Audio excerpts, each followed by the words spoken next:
السلام علیکم ملګرو. دا تصویر چې لکم ښکاري ویرات کوهلی د پاکستان کرکټ ټیم کې لړیانو سره دا ویډیو ډیره زیاته وایرل شوې او په دې ویډیو باندې بیا ډیر زیات تنقیدونه هم شوي دي. سپیشلی ګوتم ګمبیر تاسو له چې بره دا کم تصویر ښکاري دی سړي په دا تنقید کړی و چې کلړیانو ته نه دي پکار، بیا سپیشلی د پاکستان او انډیا کلړیانو له نه دي پکار چې یو بل سره لاسونه میلاو کړي، یو بل له ورغاړو. ځي نه مخکې د ویرات کوهلی حارث رؤف سره هم ویډیو راغلی و چې حارث رؤف ورغاړو ته خپلو کې ډیر خشته ګپ لګول او ویډیو په سوشل میډیا ډیره زیاته وایرل شوې و. هغې نه پس هم ګوتم ګمبیر دا بیان جاری کړو چې کلړیانو له نه دي پکار او د یو بل مطلب اګریشن شو کوي. دا بیان ځکه ګوتم ګمبیر جاری کړو چې کله حارث رؤف د ایشان کشان وکټ وایشت او حارث رؤف ول داسې اشاره وکړه چې گویا هغه ټایم کې څه هم خبرې کړي، خپل اګریشن شو کړو. هغې نه پس د انډیا چې کوم عوام دي نو هغوی هم دا خبرې کولې چې حارث رؤف سره ویرات کوهلی ته نو پکار چې حارث رؤف سره میلاوېدو او په ویرات کوهلی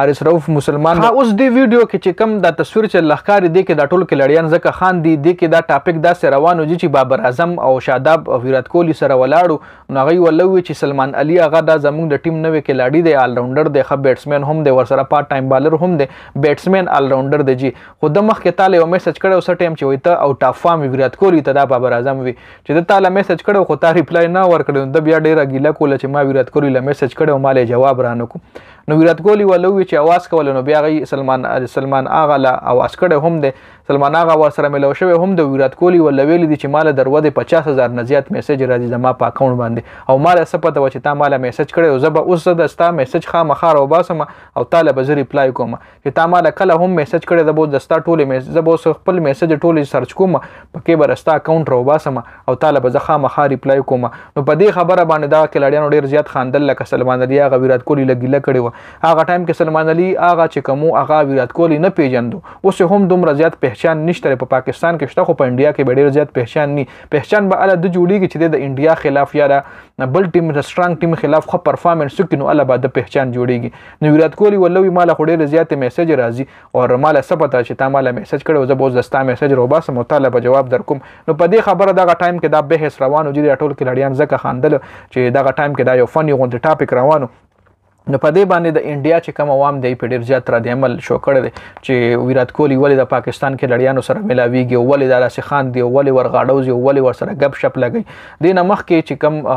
2022 ورلډ کپ میچ او T20 ورلډ کپ په دوبۍ کې نو هغه ټایم کې هم شاهین افریدي سره ویرات کوهلی میلاو شوی، روهت شرما ورسره میلاو شوی. پریکټس کې په یو ګراوند کې پریکټس کیږي نو خامخا یو بل سره سترګې لګي، یو بل سره خامخا اواز مواز کیږي راکیږي. خو دا ګوتم ګمبیر چې کوم دی دا بالکل د نه دي برداشت کړي او د نه بیخي نه د برداشت شوی دی. ورپسې بیان هم جاری کړی ګوتم ګمبیر نه علاوه نور هم د انډیا چې کوم عوام دی ای وایي چې ویرات کوهلی ته نه دي پکار چې د پاکستان کې لړیانو سره داسې ګپې شپې لګوي. خیر دا خو تر اوسه پورې دا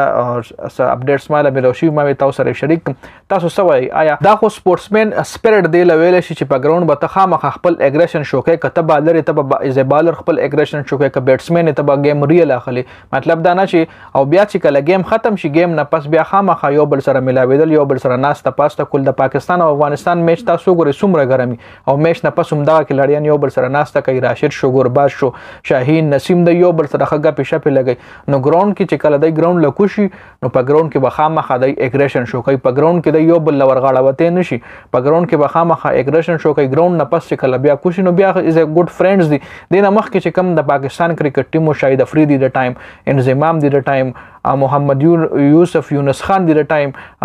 ټنډولکر دی د ټایم، سیواګ دی، هربجان دی. دی وایي موږ به چې کله میچ وکړو میچ نه پس به موږ روټۍ یو ځای خوړه، په یو دسترخوان موږ روټۍ به خوړه هغه ټایم کې. دا د شاهد افریدي د خولې بیان دی او د هربجان سنګ د خولې بیان هم دا دی چې ما په یو ځای د پاکستان کرکټ ټیم سره په یو دسترخوان روټۍ خوړلې ده، شعیب اختر سره مې په یو ځای روټۍ خوړلې ده په یو دسترخوان باندې. نو دا مطلب مخکې خو د یو بل سره ډېر کلوز و، په ګراونډ به خامخا سلیجنګ به کېدو، ګراوند خامخا رایولري دی، مطلب د یو بل دشمن پاکستان ورسز انډیا میچ چې کله هم راشي یو سخت میچ کیږي. د شعیب اختر او د هربجان په ګراوند وګورئ یو بل ته کنځلې، یو بل کم درز غوبل او ګراوند نه بهر بیا یو بل سره یارانه دوستانه په یو دسترخوان روټۍ خوري، په یو پلیټ کې روټۍ خوري. نو په ګراوند به خامخا اګریشن شو کې، په ګراوند به خامخا ځان د خامخا دغه کوي سیریس کوي. په ګراوند خو یو بل سره مذاق او ټوکې نشي کولی، خو ګراوند نه بهر دا یو ښه سپورټسمینشپ هم پکار دی، یو خپل سپورټسمین بیټسمن مطلب یو خپل سپیرټ هم د کرکټ شو کول پکار دی چې یو بل سره یارانه دوستانه کول پکار دی دا نه چې بس دښمنی به کوي په ګراوند کې دننه هم او ګراوند نه بهر هم. خیر دا خو د ګوتم ګمبیر سوچ دی خو دا یو شارټ غونټ ویډیو ډیره زیاته مننه جی والسلام.